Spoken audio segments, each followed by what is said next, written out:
ลองจินตนาการว่ามีธนาคารแห่งหนึ่งเข้าบัญชีให้คุณทุกเช้าเป็นเงิน 86,400 บาทไม่มีการยกยอดคงเหลือไปวันรุ่งขึ้นทุกตอนเย็นจะลบยอดคงเหลือทั้งหมดที่คุณไม่ได้ใช้ระหว่างวันคุณจะทำอย่างไรแน่นอนที่สุดคุณต้องถอนมาใช้ทุกบาททุกสตางค์ใช่หรือไม่เราทุกคนมีธนาคารอย่างนั้นเหมือนกันธนาคารแห่งนี้ชื่อว่าเวลามันเข้าบัญชีให้คุณ 86,400 วินาทีทุกคืนมันจะถูกล้างบัญชีถือว่าขาดทุนตามจำนวนที่คุณพลาดโอกาส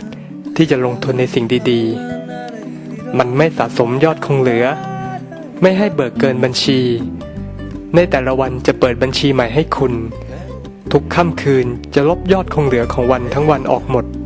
ถ้าคุณเสียโอกาสที่จะใช้ประโยชน์ในระหว่างวันผลขาดทุนเป็นของคุณไม่สามารถถอยหลังกลับไปได้ไม่มีการถอนของวันพรุ่งนี้มาใช้ได้นาฬิกากำลังเดินทำวันนี้ให้ดีที่สุดจงรู้ถึงคุณค่าของเวลา1 ปีให้ไปถามนักเรียนที่สอบตกซ้ำชั้นจงรู้ถึงคุณค่าของเวลา1 เดือนให้ไปถามคุณแม่ที่คลอดลูกก่อนกำหนดจงรู้ถึงคุณค่าของเวลา1 สัปดาห์ให้ไปถามนักเขียนหนังสือพิมพ์รายสัปดาห์จงรู้คุณค่าของเวลา1 ชั่วโมงให้ไปถามคนรักที่กำลังรอคอยตามนัดหมายจงรู้คุณค่าของเวลา1 นาทีให้ไปถามคนที่เพิ่งพลาดขบวนรถไฟจงรู้ถึงคุณค่าของเวลา1 วินาทีให้ไปถามคนที่เพิ่งรอดบุดหวิดจากอุบัติเหตุ